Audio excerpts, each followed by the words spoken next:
ማርደር በዮትዮብ መታለሳና ነብንዳናድር መዛፍ ተርኮ ሁሌ ሊያቀርብል ተወዳጁ ተራኪ እንኳን ወደ ትረካ ተራኪው የዩቲዩብ ቻናል በሰላም መጡ። ትረካ ተራኪው ዘወትር ማክሰኞና ሐሙስ የተመረጡ ተወዳጅ የአማርኛ መጻሕፍት ሙሉ ትረካዎች የሚቀርቡበት የእርሶ የዕውቀት ማዕድ ነው።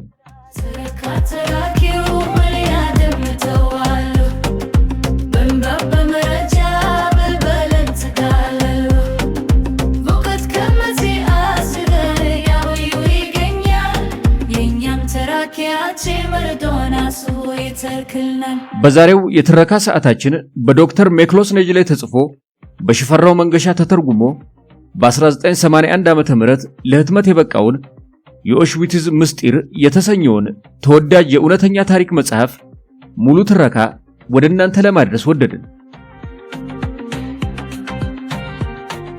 ደራሲው ሜክሎስ ነጅሌ እንደ አውሮፓውያኑ አቆጣጠር በ1944 ናዚዎች ሃንጋሪን በወረሩ ጊዜ በአሜሪካ ውስጥ ነበሩ። አሜሪካ የሄደውም ከዚያ ይካሄድ በነበረው ዓለም አቀፍ የንግድ ትርኢት ላይ የሮማኒያን የፋብሪካ ውጤት ለማቅረብ የተጓዘው ቡድን አባል ሆኖ ነበር። የንግድ ትርኢቱ ካበቃ በኋላ ቤተሰቡን ይዞ ወደ አሜሪካ ለመሄድ ፍላጎት ነበረው።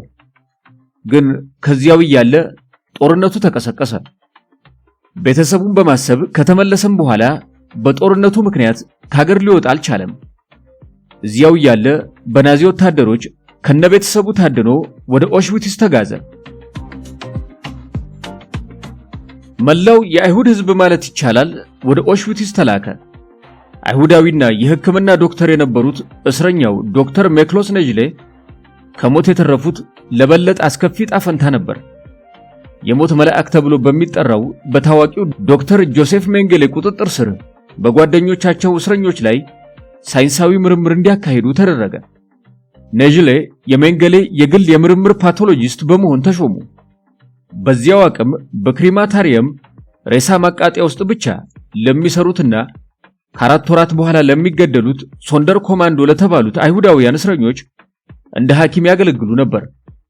በሚገርም ሁኔታ ነጅሌ ይህንን አስፈሪና አሳዛኝ ታሪክ ለዓለም ለመንገር በሕይወት ተርፈዋል። ይህ ታሪክ እጅግ አስደንጋጭና ለማመን የሚቸግር ነው። ሆኖም በዚህ ትረካ ውስጥ የምትሰሙት ሁሉም ታሪክ እውነት ነው። አንዳች ማጋነን፣ አንዳች ልቦለዳዊ ትርክት ፈጽሞ የለበትም። በአይናቸው ያዩትን ዘግናኙን የኦሽዊትዝን ምስጢር ሙሉ መጽሐፍ እንደዚህ አሰናዳ ነው።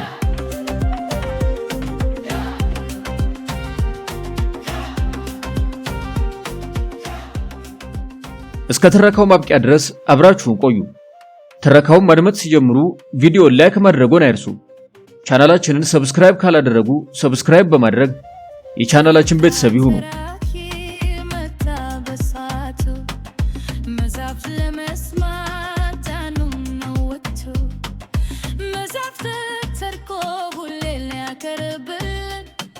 ወዳጁ ተራኪ ሆመታለ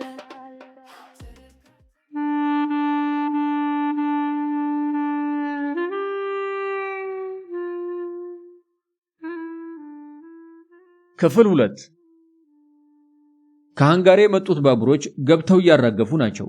ነገር ግን በእነዚህ ባቡሮች የመጡት ዳቾች፣ ቼኮችና ፖላንዶች ለብዙ ዓመታት በመታሰር ስቃይ ቢፈራረቅባቸውም ጌጣቸውን፣ ወርቃቸውንና ዶላር ገንዘባቸውን እንደያዙ ነው የመጡት። ይህ ሁኔታ ሲገመገም ፋሺስት ጀርመኖች ብዙ ሀብት አከማችተው ነበር ለማለት ያስደፍራል። የመጨረሻው የጥርስ ወርቅ ከተነቀለ በኋላ አስክሬኖቹ ወደ አቃጣዩ ኮማንዶ ይተላለፍና ዘላዓለማዊ ሲኦል ወደሚመስለው እሳት ውስጥ ይጣላሉ። ከዚያም በ20 ደቂቃ ውስጥ ወደ አመድ ይለወጣሉ። 4 የማቃጠያ ህንጻዎች አሉ። እያንዳንዱ ህንጻ 15 ማቃጠያ ምድጃዎች አሉት። የነዚህ ብዛት በየቀኑ ብዙ ሺህ ሰዎች እንደሚጨርሱ ያመለክታል። በዚህ ሁኔታ ብዙ ህዝብ አልቋል። ከማቃጠያው የሚተርፍ ነፍስ የለም። ግን የአመድ ክምር ይቀራል። ቪስቱላ የተባለ ጅረት ከካምፑ 1 ማይል ርቀት ላይ ይገኛል። መኪኖች እየመጡ አመዱን ወስደው ከጅረቱ ውስጥ ያፈሳሉ። የብዙ ጊዜው ስቃይ በዚህ ይቋጫል። አለቃዬ ዶክተር ሜንጌሌ የሕክምና ምርምር ፍላጎቱን ለማርካት እንዲቋቋም ያዘዘው የምርምር ማዕከል ከጥቂት ቀናት በፊት ተጠናቆ ስራ ሊጀመርበት ዝግጁ ነው። በኬዜድ ካምፕ ውስጥ የሚገደሉ ብዙ ድንክዮች፣ ግዙፎችና ልዩ ልዩ የአፈጣጠር ልዩነት የሚታይባቸው እስረኞች ስላሉ ምርምር ማዕከሉ ምንም ችግር አይኖርበትም። ይህም ማለት የሚፈለገው በየአይነቱ ስላለ ለምርምሩ ሁሉም ተሟልቷል ማለት ነው። የአስክሬን አቅርቦቱ በዓለም ተወዳዳሪ የለውም። ማንም ሰው ለምርምሩ እንደፈለገው ስለሚያገኝ አቅርቦቱ በወሰን አይለካም። ካለኝ ልምድ እንደማውቀው በዓለም ማንኛቸውም ትላልቅ ከተሞች ለምርምር ማዕከሎቻቸው ከ100 እስከ 150 የበለጠ አስክሬን አያቀርቡም። ነገር ግን የኦሽዊትዝ ኬዜድ ያለ ጥርጥር በሚሊየን ሊያቀርብ ይቻለዋል። ምክንያቱም ማንም ሰው የኬዜድን አጥር ሲገባ የሞት እጩ ነውና። እድሉ የግራ ረድፍ ሰልፈኛ ካደረገው ከግቢው በገባ በአንድ ሰዓት ውስጥ በመርዝ ጋዝ ታፍኖ እንዲሞት ይደረጋል። በቀኝ የሚሰለፈውም ምንም እንኳን የሞት እጩ ቢሆንም በኬዜድ ውስጥ ለ3 ወይም ለ4 ወራት የሚፈጸምበትን መከራና ስቃይ ተቀብሎ ያከትማል። በዚህ ጊዜ ውስጥ የሚደርስበትን እንመልከት። ሰውነቱ በቁስል ይበጣጠሳል። በረሃብ አንጀቱና አጥንቱ ይጣበቃል። አይኖቹ ጨምጭመው ሊጠፉ ይቃረባሉ። መንቀሳቀስ እስከሚሳነው ድረስ በበረዶ ላይ ባዶ እግሩን ይራመዳል። የወታደር ውሾች ያንኑ የለበሰውን ብትልትል ልብስ ይቦጫጭቁበትና እርቃኑን ያስቀሩታል። በቁስል የተበጣጠሰውን ገላውን ቅማሎች ይመጠምጡታል። በብርድ ይሰቃያል። ሞቱ ሲቃረብና መንቀሳቀስ ሲያቅተው ከማቃጠያው ይጣላል። ታዲያ የግራው ነው ወይስ የቀኙ ሰልፈኛ የታደለው? ተጋዦች ገና ከማጓጓዦቻቸው ሲወርዱ ወታደሮቹ ለማሰለፍ ይቻኮላሉ። የዚህ ሌላ ዋና ምክንያት መንትዮችና ድንክዮችን ለማደን ነው። መንታ ልጆቻቸውን እንዲሰጡ እናቶች ሲጠየቁ ታክመው ጤናቸው ተሟልቶ የሚመለስላቸው እየመሰላቸው ወዲያው ይሰጣሉ። ድንክዮችንም እንደዚሁ ነው። ከሌላው ተጓዦች ተለይተው በቀኝ በኩል እንዲሰለፉ ይደረጋል። ተለቅመው ከተሰበሰቡ በኋላ እንክብካቤ ከሚደረግላቸው ልዩ ሆነው ወደ ተዘጋጀው የመታጎሪያ ሕንፃ ይወሰዳሉ። የተሻለ ምግብና መኝታ ይዘጋጅላቸዋል። የአካባቢያቸው የጤና ደህንነት ክትትል ይደረግበታል። የነሱ ማረፊያ በካምፕ ኤፍ ውስጥ የሚገኘው ቁጥር 14 መታጎሪያ ነው። ከዚህ ወደ ጂፕሲ ካምፕ እየተወሰዱ በሰው ሊደረግና ከቶንም መደረግ የሌለበት ምርመራ ይፈጸምባቸዋል። ከሞት መለስ ምርመራ ይካሄድባቸዋል። ለምሳሌ የደም ምርመራ፣ የደንደስ ምርመራ፣ የሽንጥ ምርመራ፣ የደም መለዋወጥ፣ በተለይ ከመንትዮቹ ላይ ከአንዱ ወደ ሁለተኛው፣ ከሁለተኛው ወደ አንደኛው ደም እየተቀዳ ማስተላለፍ፣ ሌሎችም ነፍስን የሚያሰቃይ ምርመራ ይከናወንባቸዋል። በፕራግ የመጣችው ዲያና ለአንጻራዊ ጥናት የመንትዮቹን የራስ ቅል፣ ጆሮ፣ አፍንጫ፣ አፍ፣ እጅና እግር ስላ ታቀርባለች። እያንዳንዱ ስዕል ከተገለጸው ሰው ባህሪ ጋር ተቀነባብሮ ለልዩ ጥናት ተብሎ በልዩ ፋይል ይያዝና የፍጡሩ የመጨረሻው ምርመራ ከሚከናወንበት ይላካል። በሕክምና ቋንቋ ነፍስ እያለ የሚደረግ ምርመራ ኢንቪቮ ይባላል።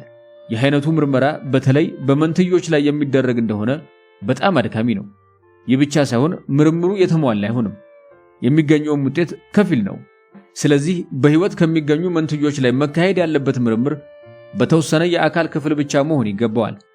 ይህንን የጥናት ምርምር ፍጹማዊ ለማድረግ ሬሳ ያስፈልጋል። ለዚህ ተግባራዊነት ሲባል ያ ሁሉ ስቃይ የተፈጸመባቸው መንትዮች በመጀመሪያ የምርመራ ቦታ በዶክተር ሜንጌሌ እጅ ይገደላሉ። ይህ አይነቱ ድርጊት በዓለም የሕክምና ታሪክ ውስጥ ከቶ አይከሰትም። በተለይ መንትዮች በአንድ ጊዜ ሞተው የሞቱበትን ለማወቅ የአካል ውስጥ ብልት ምርመራ ለማካሄድ ከቶ ከየት ተገኝቶ? በመሰረቱ ማንኛውም ሰው የሞት ጊዜ በመኖር ዘመን ይለያያል። ይህ ማለት አንዱ በ10 ዓመቱ ሲሞት ሌላው በ50 ዓመት ይሞት ይሆናል። በኦሽዊትዝ ካምፕ ግን በመቶ ውስጥ የሚቆጠሩ መንትዮች ስለሚገኙ ሬሳቸውን በልቶ ለመመርመር ችግር የለውም። ለዚህም ነበር ሁለቱን ልዩ ፍጡራን ዶክተር ሜንጌሌ ከሌሎች እስረኞች ለይቶ ያሰለፋቸው። ለዚህም ነበር ጥሩ ምግብ እንዲያገኙ፣ በጤና ጠንቅም እንዳይበከሉ፣ የመኖሪያቸው አካባቢ የጤና ደህንነት እንዲጠበቅ የተደረገው። ለዚህም ነበር መንትዮች አይናቸው እያየ በአንድ ጊዜ በአንድነት የሚገደሉት። የሶንደር ኮማንዶዎች አለቃ ሲፈልገኝ ቆይቶ አገኘኝና አንድ ኤስኤስ ወታደር ከሬሳ አጓጓዥ ኮማንዶዎች ጋር ሆኖ ከማቃጠያ ህንጻ በር ቆሞ እንደሚጠብቀኝ ነገረኝ። ወደዚያ ግቢ መግባት አይፈቀድላቸውምና ልገናኛቸው ሄድኩኝ። ከዚያ ወታደር እጅ ስለ ሬሳዎች የሚገልጸውን ሰነድ ተቀበልኩ። ሰነዶቹ የሁለት ህፃናት መንታ ወንድማማቾች የምርመራ ታሪክ የያዙ ናቸው። ሬሳ አጓጓዦቹ ኮማንዶች በሙሉ ሴቶች ናቸው። ያመጡትን ሬሳዎች ከፊት አድርጌ ሳስተውል የ2 ዓመት ጨቅላ መንታ ህፃናት ተጋድመው አየሁ። መፈጠሬን ጠላሁት። ካጠገቤ ያሉት ሁለት ሰዎች ሬሳዎቹን ወስደው ከመበለቻው ጠረጴዛ ላይ እንዲያኖሩ አዘዝኳቸው። ስለነዚህ መንትዮች የሚናገሩትን ሰነዶች ከፍቼ አንድ በአንድ አየሁ። በመንትዮቹ ላይ የተካሄደው ውስብስብ የክሊኒክ ምርመራ፣ የራጅ ውጤት፣ ሳይንሳዊ ምርመራ ለማካሄድ የተሳሉትን ስዕሎች ተመለከትኩ። የቀረው ምርመራ አንድ ብቻ፣ ያውም የኔ ሪፖርት ብቻ ነበር። በአንድ ጊዜ ተወልደው በአንድ ጊዜ የሞቱ መንትዮች ሬሳ ከመበለቻ ጠረጴዛ ላይ ተዘርግቷል። እንግዲህ የነዚህ ህፃናት ሬሳ ነው የሰውን ዘር ያፈጣጠር ሁኔታ እንዲያስታውቅ የተፈለገው። የወደፊቷ የጀርመናውያን እናት የበለጠና የጠራ ሰው ለማፍራት የሚያስችላትን ዘዴ የሚገኝ ይመስል ኢሰብአዊ ድርጊት የሚፈጸመው ለዚህ ነበር። ይህንን ጽንሰ ሐሳብ ተግባራዊ ለማድረግ የተቋቋመው ፕሮጀክት ከ3ኛው ወር ህብደት የተነሳ ነበር። ይህንንም ተግባራዊ ለማድረግ ኃላፊነቱ የተሰጠው ለአረመኔውና ለወንጀለኛው ሐኪም ለዶክተር ሜንጌሌ ነበር። ከሁሉም የሚከፋ ነገር ቢኖር የሐኪም ወንጀለኛ ነው።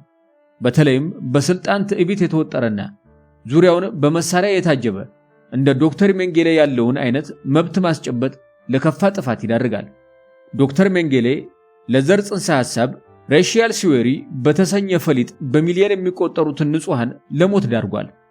ይህ ወንጀለኛ ዶክተር በደም የረጠበ ልብስ ለብሶ ከጎኔ ይቆማል፣ ወይም ማይክሮስኮፕ በመመልከት ወይም በመበለቻ ጠረጴዛ አጠገብ በመቆም ወይም በተበከለው እጅ እንደፈለገ ልምምድ በማድረግ ያለመሰልቸት ጊዜውን ያጠፋል። የመጀመሪያ ዓላማው የጀርመንን ዘር ለማብዛት ሲሆን የመጨረሻው ግቡም ቼኮስሎቫኪያን፣ ሃንጋሪያውያንና ፖላንዶችን በማጥፋት የጠራውን የጀርመን ዘር በእነዚህ ሀገሮች ለማስፋት ነበር። በመንትዮቹ ላይ የሚፈለገውን ብለታ ጨርሼ ያገኘሁትን የምርምር ውጤት በሪፖርት መልክ አዘጋጀው። አርኪ ስራ ስለሰራው ይመስለኛል አለቃዬ ዶክተር ሜንጌሌ የተደሰተ ይመስላል። አንድ ቅር ያሰኘው ነገር ቢኖር የእጅ ጽሑፌ ነበር። በካፒታል ፊደሎች ስለምጽፍ ለማንበብ ይቸገራል። ታዲያ ጉልህ ጽሑፍ ይፈልግ እንደሆነ በማለት ራሴ የምጠቀምበት አንድ የታይፕ መጻፊያ እንዲያስመጣልኝ ጠየቁት። የተለማመድከው ምን አይነት ታይፕ ማድረጊያ ነው ሲል ጠየቀኝ። ኦሎምፒያ ኤሊቴ ስል መለስኩለት። መልካም፣ ነገ ይላክልሃል። ነገር ግን ሪፖርቱ በጥንቃቄ የተዘጋጀና የተጻፈ መሆን አለበት። ምክንያቱም በርሊን ዳህሌም ወዳለው የባዮሎጂ የዘር አመጣጥና ለውጥ ምርምር ማዕከል ስለሚላክ ነው ብሎኝ ተለየኝ። በዚህ ሁኔታ እዚህ የተደረገ ምርምር ሁሉ በዓለም በከፍተኛ ደረጃ ወደሚታወቀው የምርምር ማዕከል ተወስዶ በመጠየቁ የሕክምና ባለሙያዎች እንደገና እንደሚመረመር ተረዳው። በማግስቱ አንድ ኤስኤስ ወታደር ኦሎምፒያ ታይፕ ማድረጊያ መኪና መጣልኝ። ከዚሁ ጋር ከጂፕሲ እስረኞች ተወስደው ከምርመራ ፍጻሜ በኋላ የተገደሉ የ4 ጥንድ መንትያ ልጆች ሬሳ መጣልኝ። መንትዮቹ ሁሉም ዕድሜያቸው ከ10 ዓመት በታች ነው። በአንድ የመንታ ጥንድ ላይ ሥራ ቀጠልኩና በእያንዳንዱ ያገኘሁትን ውጤት መመዝገብ ጀመርኩ። መጀመሪያ የራሱን ቅል አነሳሁ። ቀጥሎ አንጎሉን አወጣሁና ቅጥራኑን መረመርኩ። ከዚህ በኋላ ከጉሮሮ ጀምሮ የደረት ክፍል ከፈትኩ። የአገጭ ስርን በመብሳት ምላስን ካወጣው በኋላ ከዚሁ ጋር አብሮ የስትንፋስ ማስተላለፊያዎች ማለትም ጉሮሮና ሳምባን በአንድነት አወጣው።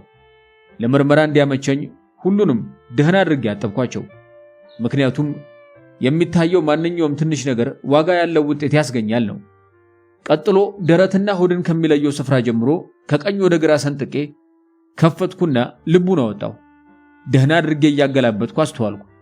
ከልብ አካል ላይ በተለይም ከደም ቅዳ ቧንቧ በኩል ከሌላው የልብ አካል የተለየ ትንሽ ቀይማ ነጥብ መሳይ ነገር አየሁ። ይህም ያመላክተው መንትዮቹ በክንድ በኩል አንድ አይነት መድኃኒት በመርፌ እንደተሰጣቸው ነው። በዚህ አልተሳሳትኩም። በምርመራ የምደርስበት ቢሆንም ለምንድን ነው ልጁ መርፌ የተወጋው? በመሰረቱ ለልብ በመርፌ መድኃኒት የሚሰጠው የልብ ድካም አስጊ ሲሆንና ከአሳሳቢ ደረጃ ሲደርስ ለማዳን ሲባል ነው። ታዲያ ለምን ይሆን? ደም ቅዳ ቧንቧ ደም ከሚቀበልበት ቬንትሪክል ክፍል በኩል ልቡን ከፈትኩት። በመሰረቱ ከዚህ ያለውን ደም አውጥቶ መመዘን ያስፈልጋል። ሆኖም በአሁኑ ሁኔታ ለመመዘን አይቻልም፣ ምክንያቱም ደሙ ረግቷል። ነገር ግን የረጋውን ደም ጨመቅኩትና ጭማቂውን አሸተትኩት። የክሎሮፎርም ቅመም ሽታ አፍንጫዬን ጠነጋኝ። ይህም ያረጋግጠው መንትዮቹ ከአቅም በላይ የሆነ ምርመራ ሲካሄድባቸው ከደከሙ በኋላ በደም መርጋት ቶሎ እንዲሞቱ በክንድ ስር በኩል መርዝ እንደተሰጣቸው ነው። የምርመራ ግኝቴ የሶስተኛውን ሪህ የሕክምና ሳይንስ አረመኔያዊ ተግባር ቁልጭ አድርጎ አሳየኝ። ጉልበቴ ተብረከረከ፣ ሰውነቴ ተንቀጠቀጠ፣ ቀዝቃዛ ላብ ከግንባሬ ይንቆረቆር ጀመር። ደግነቱ ብቻዬን ነኝ፣ ግን ሌሎች ሰዎች ባጠገቤ ቢኖሩ በስሜቴ መረበሽ የሚደርስብኝ ጣጣ ሌላ ይሆን ነበር። እንግዲህ በኦሽዊትዝ ውስጥ ግድያ በመርዝ ጋዝ ብቻ ሳይሆን ክሎሮፎርም በመውጋት ጭምር እንደሚካሄድ አረጋገጥኩ። የብለታ ምርመራዬን አጠናቅቄያለሁ። ያገኘሁትንም ለውጥና ልዩነት መዝግቤያለሁ። ነገር ግን ስለ ክሎሮፎርሙ በቬንትሪክ ውስጥ ስለተገኘው የረጋ ደም፣ በልብ ላይ ስለተመለከትኩት ልዩ ነገር የጻፍኩት ቃል የለም። ይህንን ያደረግኩት ያለ ምክንያት አልነበረም። ራሴን ካላሰብኩት አደጋ ለመከላከል ስል ነው። ምክንያቱም የዶክተር ሜንጌሌ የምርመራ ውጤት ተመዝግቦ በእጄ ይገኛል። ይህ ማለት የጠቅላላ ምርመራ ውጤት፣ የራጂ ሰዓሊዋ የሳለችው ልዩ ልዩ የአካል ገጽታ ተልኮልኛል። ሆኖም ስላሟሟቱ የሚገልጽ አንዳችም ነገር አልተላለፈልኝም። ለምርመራ መበለት የጀመርኩበትን አቅጣጫም አልገለጽኩም። ምክንያቱም አንድ ኃላፊ የሆነ ሰው ከሰጠው ትዕዛዝ ማለፍ አይገባምና ነው። ወይም ያወቀውን ነገር መድገም አያስፈልግምና ነው። በመሰረቱ በተፈጥሮ የድንጉጥና ፈሪ አይደለሁም። በሕክምና ተግባር በቆየሁበት ዓመታት የብዙ ሰዎችን ሞት ምክንያት ያለ ስህተት አሳውቄያለሁ። በበቀል፣ በምቀኝነት፣ በወንጀለኞች የሞቱ ሰዎች፣ ራሳቸውን የገደሉና እንደዚሁም የተፈጥሮ ሞት የሞቱ ሰዎችን ሬሳ መርምሬያለሁ። በአጠቃላይ የስውር ሞትን ምክንያት የማወቅ ችሎታው አለኝ። በተግባሬ ላይም ብዙ አሳዛኝና አስደንጋጭ ክስተቶች አጋጥመውኛል። አሁን ያጋጠመኝ ግን ፍርሃትን በአካሌ ያፈሰሰ ነበር። ዶክተር ሜንጌሌ በመርፌ መርዝ መውጋቱን ስለማወቄ ጥቂት ፍንጭ ቢያገኝ 10 ዶክተሮችን በድርጊቴ ላይ አስመስክሮ የሞት ውሳኔ ይወስንብኝ ነበር። በታዘዝኩት መሰረት ስራቸው ሬሳ ማመላለስ ለሆነው ኮማንዶች የመንትዮቹን ሬሳ አስረክቡ። የማቃጠል ተግባራቸውን ወዲያውኑ አከናወኑ። ዶክተር ሜንጌሌ እንዲመለከት በማለት ያገኘኋቸውን አስደናቂ ግኝቶች አስቀምጫለሁ። በርሊን ዳህሌም ለሚገኘው የሰው ዘር ምርምር ማዕከል የሚላኩትን ደግሞ በአልኮል ውስጥ አስቀምጫለሁ። በልዩ ሁኔታ ተጠቅልለው በጣም አስቸኳይ የጦርነት ምስጢር ዕቃ ተብለው ከሁሉም ቅድሚያ ተሰጥቷቸው ይላካሉ። በምርምሬ ያገኘኋቸው እንዲህ ያሉ በርካታ ነገሮችን ራሴም ልኬያለሁ። በሳይንቲፊክ ግኝቴም ምስጋና አግኝቻለሁ። በሌላ በኩል ደግሞ ለበለጠ ውጤት መመሪያ ተልኮልኛል። ሆኖም የበርሊን ዳህሌም የምርምር ማዕከል ለዚህ አዲስ ግኝት ዶክተር ሜንጌሌን ደህና አድርጎ ያመሰግን ነበር። ቀሪውን የሶስቱን ጥንድ መንትዮች የበልቶ ምርመራ ስራዬን ካጠናቀቅኩ በኋላ ያገኘሁትን አዲስ ግኝት መዝግቤያለሁ። በእነዚህ በሶስቱም ጥንዶች ላይ የተፈጸመው ግድያ ያው በክሎፎርም ነበር። ምርመራ ካካሄድኩባቸው 4 መንትዮች 3ቱ የአይኖቻቸው ቀለም የተለያየ ነበር። ይህም ማለት አንዱ ቡናማ ሲሆን ሌላው ሰማያዊ ነው። ይህ አይነቱ ልዩነት አብዛኛውን ጊዜ አጋጣሚ የሚሆነው መንታ ባልሆኑት ላይ ነው። አሁን ግን ከ8ቱ በ6ቱ መንትዮች ላይ ተመለከትኩ። ለምርምር ባህሪ በጣም አስደናቂ ግኝት ነው። የሕክምናው ሳይንስ ሄቴሮክሮምስ ይላቸዋል። ይህም ማለት የተለያየ ቀለም ማለት ነው። እነዚህን አይኖች አውላልቄ እያንዳንዱን በግኝቱ አይነት በመለየት በፎርማልዲሃይድ መርዝ ውስጥ አስቀመጥኩ። በዚሁ ምርመራ ወቅት ሌላ አስደናቂ የሆነ ነገር አግኝቻለሁ። ይህም ማለት በአንገት በኩል ቆዳ ስገፍ ከራስ ጋር በተያያዘው ደንደንስ ጫፍ ላይ ባቄላ የሚያክል እጢ ወይም ቱመር አገኘው። አውጥቼ በጉጠት ጫን ስለው በመግል ፍሳሽ ተሞልቶ ኖሮ ፈረጠ። ይህ አይነቱ ክስተት በሕክምና ሳይንስ የታወቀ ሲሆን ዱቧ ቱመር የተባለ ከዘር ከወረደ ቂጥኝ ወይም ውርድ የሚፈጠር ነው። እጢው በሁለቱም መንትዮች ላይ ነበር። የሁሉንም አውጥቼ በሌላ ፎርማልዲሃይድ በያዘ ጠርሙስ ውስጥ አስቀመጥኩ። ከዚህ ሌላ በሌሎቹ 2 መንትዮች ላይ የሳምባ ነቀርሳ የጀመረበትን ቦታ አገኘው። ከመንትዮቹ የአሟሟት ምክንያት በስተቀር ግኝቶቼን ሁሉ በቅጹ ላይ ሞላው። ከሰዓት በኋላ ዶክተር ሜንጌሌ መጣ። በጠዋቱ ስራዎች ያከናወንኩትን ሁሉ ካስተዋወቅኩት በኋላ ሪፖርቱን አስረከብኩት። ቁጭ ብሎ እያንዳንዱን ሪፖርት በእርጋታ ነበበ። በተለያዩ የአይን ቀለማት ግኝት ብቻ ሳይሆን በዱቧ ቱመር ግኝት እጅግ ተደነቀ፣ ተደሰተ። አንብቦ ከጨረሰ በኋላ ያሟሟታቸውን ሁኔታ ሞልቼ ግኝቶቹን ከነሪፖርታቸው በአስቸኳይ እንድልክ አዘዘኝ። በመሰረቱ ካሁን ወዲያ ያሟሟትን ምክንያት ለመግለጽ መብቱ ተሰጥቶናል። ትንሽ የሚያጠራጥረኝ ግን እያንዳንዱ ምክንያት የተለያየ መሆኑ ነው። ዶክተር ሜንጌሌ እንዲያውም በቀና መንፈስ ሲያነጋግረኝ እነዚህ ልጆች በውርዴና በሳምባ ነቀርሳ በመለከፋቸው መሞታቸው የማይቀር መሆኑን ሊያስረዳኝ ሞክሯል። ስለዚህ በእነሱ አመለካከት ለልጆቹ ሞት ምክንያት ቂጥኝና ነቀርሳ ነው ማለት ነው። እኔ ግን ለጥያቄው መልስም ሆነ አስተያየት ልሰጥ አልፈለኩም። ምክንያቱም እነዚህን ልጆች ከጠንቆቹ ለማዳን የተሰጣቸው የሚያድኑ መድኃኒቶች ሳይሆን ለልባቸው ክሎሮፎርም መርዝ ነው። ከዚህ የመጋዣ ካምፕ ከደረስኩ ቀናት ጀምሮ ያየሁትን ሁሉ ሳስታውስ ይሰቀጥጠኛል።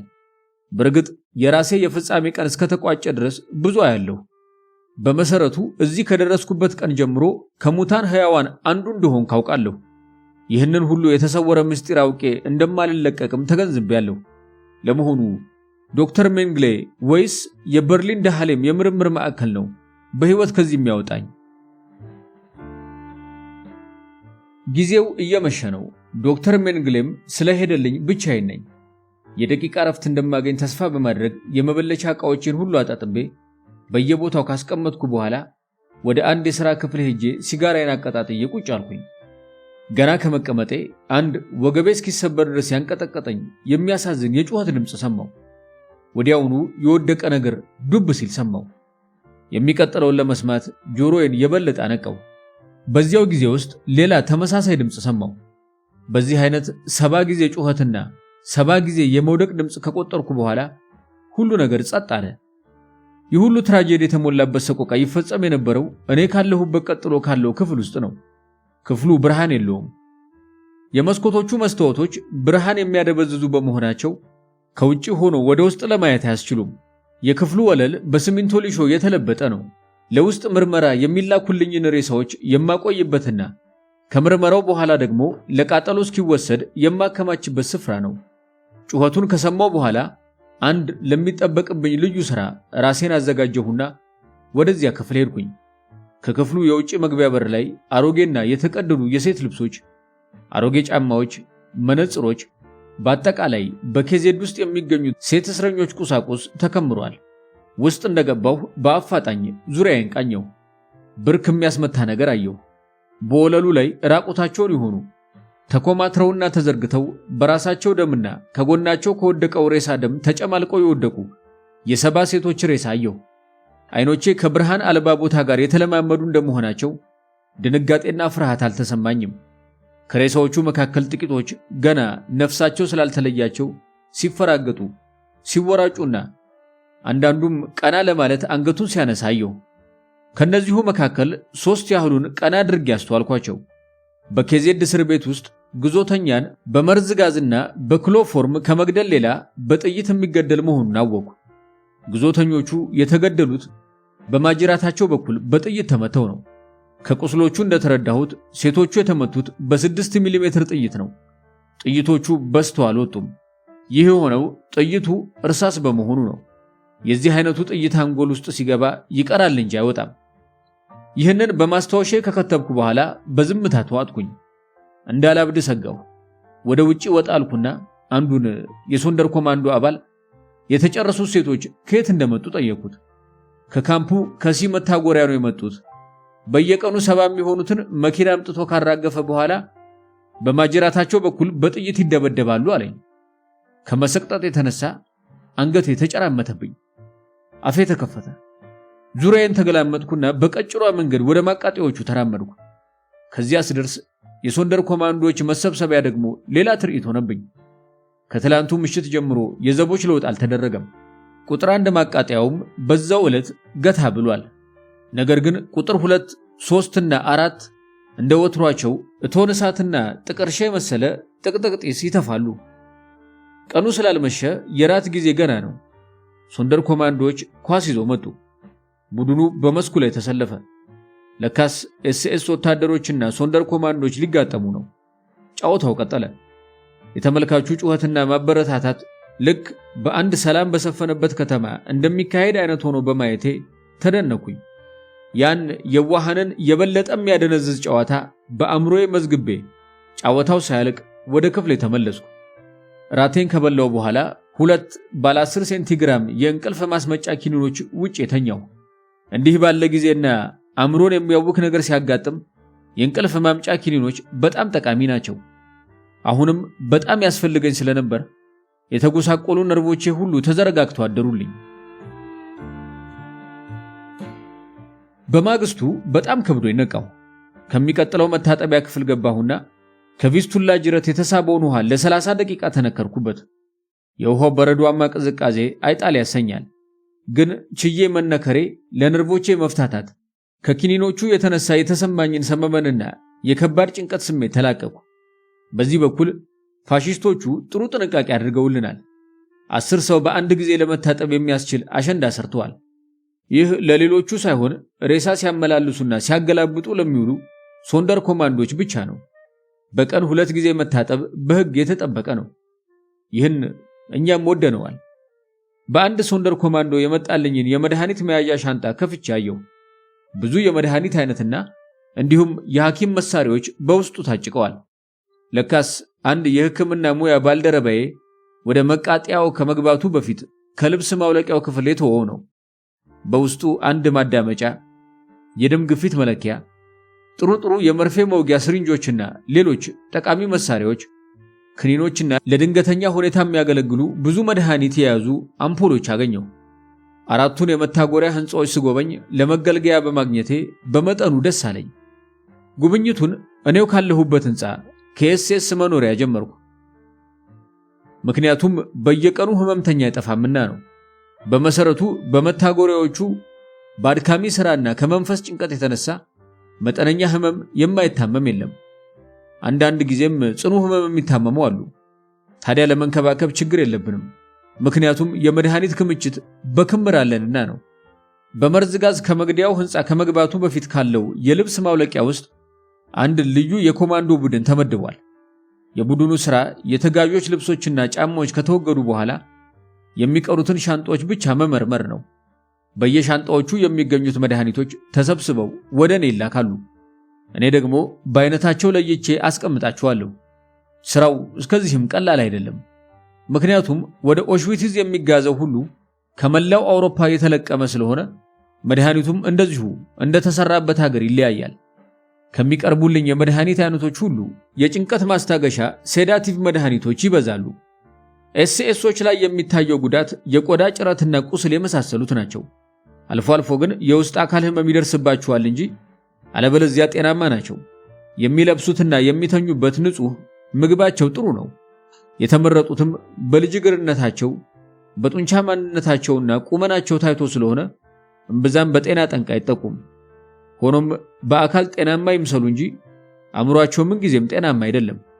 ምክንያቱም ወንድሞቻቸው፣ ሚስቶቻቸው፣ ወላጆቻቸውና በአጠቃላይ ዝርያቸው ሁሉ ከዚህ ሲሰዉ ይመለከታሉና ነው። በየዕለቱ በሺህ የሚቆጠር የወገናቸውን ሬሳ የሚያገላብጡ የሚያጓጉዙና ከእቶን እሳት ውስጥም የሚጥለው እጃቸው ነው። ታዲያ ያለማበዳቸውም አስደናቂ ነው። የእነዚህ የሶንደር ኮማንዶች ሕይወት ራሷ በጊዜ ገደብ ውስጥ ተወሰና የምትኖር ናት። በአጠቃላይ የሶንደር ኮማንዶ ነፍስ ኦሽዊትዝ ከደረሰች በኋላ ለመኖር የምትታደለው ለ4 ወራት ብቻ ነው። 4 ወር ስትቋጭ ኤስኤስ ወታደሮች ይሰበስቧቸውና ከማቃጠያ ህንፃ ግቢ ውስጥ ያሰልፏቸዋል። ከዚያ በመትረየስ ጥይት ይደበድቧቸዋል። ከግማሽ ሰዓት በኋላ አዲስ የገቡት ሶንደር ኮማንዶች ይመጡና ልብሶቻቸውን አውላልቀው በእቶን እሳት ውስጥ ይጥሏቸዋል። ከ1 ሰዓት በኋላ የአመድ ክምር ብቻ ይቀራል። አዲሶቹ ሶንደር ኮማንዶች ሥራ የሚጀምሩት ከነሱ በፊት የነበሩትን ግን ከኩል ሰዓት በፊት የሞቱትን ሶንደር ኮማንዶችን ሬሳ ወደ ማቃጠል በማጓጓዝ ነው። እያንዳንዱ የሶንደር ኮማንዶች ክፍል ስጎበኝ አንዳንዶቹ ወደ ጎን ሳብ ያደርጉኝና ወዲያው ድብን የሚያደርግ መርዝ እንድሰጣቸው ይጠይቁኝ ነበር። አላደርገውም። ነገር ግን አሁን ባደረኩት ኖሮ እያልኩ ቅሬታ ይሰማኛል። በእርግጥ ሁሉም ሞተዋል። አሟሟታቸው ጻዕር የተሞላበት አልነበረም። ግን ያለ ጻዕር የሞቱት ፈልገውና በገዛ እጃቸው አድርገውት ሳይሆን በናዚ አራጆች እጅ ነው። ተከታዩ ጉብኝቴ ሁለተኛው የማቃጠያ ህንፃ ነበር። ይህ ህንፃ ከአንደኛው በአሰራር በምንም አይለይም። ማለትም ሁሉም በአንድ አይነት የተሰሩ ናቸው። አንድ ልዩነት ቢኖር ከአንደኛው ህንፃ ውስጥ ለመበለቻ የሆነው ክፍል በሌሎቹ የወርቅ ማቅለጫ መሆኑ ነው። አለበለዚያ የተቃጣዮቹ የልብስ ማውለቂያ፣ የመርዝ ጋዝ ክፍል፣ የማቃጠያ፣ የኤስኤስ ወታደሮችና የሶንደር ኮማንዶች ክፍሎች ሁሉ አንድ አይነት ናቸው። ከአራቱም ማቃጠያ ስፍራዎች የሚሰበሰበው ወርቅ፣ ጌጣጌጥ፣ ወርቅ ሳንቲሞች፣ በወርቅ የተሰሩ የሲጃራ ማስቀመጫዎች፣ ባለወርቅ የሰዓት ማሰሪያዎችና የመሳሰሉት ወደዚህ ማቅለጫ ይመጣሉ። 3 ወርቅ አቅላጭ ባለሙያዎች ተመድበዋል። በአይነት ለይተው ያስቀመጡትን አቅልጠው ለሚመለከቱ ያስረክባሉ። ከአራቱ የማቃጠያ ህንፃዎች በየቀኑ ከ65 እስከ 75 ፓውንድ ወይም በአማካኝ ከ30 እስከ 35 ኪሎ ግራም የተጣራ ወርቅ ይገኛል። ጥርስ አውላቂዎቹ ዶክተሮች ከጥርሶች ላይ ያገኙትን ማንኛውንም ውድ ነገር ሁሉ አሲድ ከያዘው ስንኬሎ ውስጥ አይከቱም። አንዳንድ ጊዜ በርከት ያለ፣ አንዳንድ ጊዜ ጥቂቱን ኤስኤስ ወታደሮች ይሰርቃሉ። ይህ ብቻ ሳይሆን ከሙታኖቹ ልብሶች ውስጥ ከአንገታቸውና ከጆሮአቸው ከሚገኘው ጥቂት መሰረቁ አይቀርም። ይህን የሚታደሉት ደግሞ ሻንጣ ፈታሾችና ሬሳ አገላባጮቹ ሶንደር ኮማንዶች ናቸው።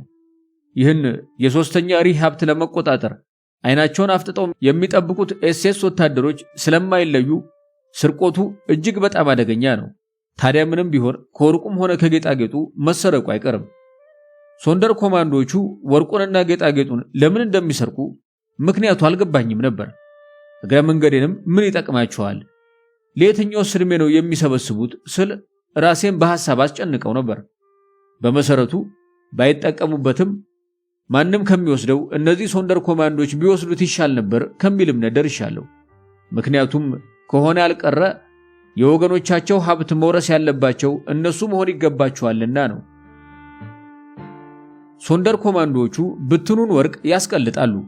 ምንም እንኳን የብዙ ኤስኤስ ወታደሮች አይን ፈጦ ቢቆጣጠርም ከአቅላጩ ጋር በመገናኘት ወርቆቹን ላለማስጨፍለቅ የሚመች ሂደት ነበር። ወርቆቹን ሸጦ ወይም ለውጦ ጥቅም ላይ ለማዋል ከቶንም አይቻልም። ከዚህም ሌላ ለማጠራቀምም የሚያልም የለም። ምክንያቱም 4 ወራት ሲጠናቀቁ ሁሉም መሞቱን ያውቃልና ነው። ነገር ግን ለኛ 4 ወር በጣም ብዙ ጊዜ ነው። ምክንያቱም አንደኛ ለሞት ተዳርገን የተቀመጥን፣ ሁለተኛ በየቀኑ ያለ እረፍት እንድንሰራ እንጂ ለማረፍ የተወገዝን ስለሆነ አእምሮ የበለጠ እንዳይጨነቅ አእምሮን የሚሸነግል ነገር መፈጸም እንደ ከንቱ አይታይምና ነው። በመሰረቱ በማቃጠያዎቹ ግቢ ውስጥ ማንኛውም ነገር ዋጋ ቢስ ነው። ምንስ ሊደረግበት? ከዚህ የሚገባ ሰው ከወርቅ የሚበልጠውን ውድ ሕይወቱን ሰጥቶ ነው። ወርቅን በአንድ ነገር ሲለውጥ የተገኘ ደግሞ ቅጣቱ ሞት ቢሆንም ከመሞቱ በፊት የሚከተለው ቅጣት ግን መራራ ነው። ሆኖም ይህ ሁሉ እየታወቀ ድፍረት ይደረጋል። አንድ ጊዜ አንድ የሚከለከል ነገር ከግቢ ገባ። ዕቃውን ይዞ የገባው ሰው ከካምፑ ዋና መግቢያ ላይ በኤስኤስ ወታደሮች ተፈትሾ ነበር። ሲመለስ ደግሞ ዕቃውን የለወጠበትን ወርቅ ይዞ ነው የወጣው። ታዲያ ወርቅ ለማውጣት ዘዴ ያለ አንድ ሶንደር ኮማንዶ ወርቁን በኪሱ ይዞ ይመጣል። ከበሩ ላይ ሌላ አንድ ሰው ይቀበለዋል።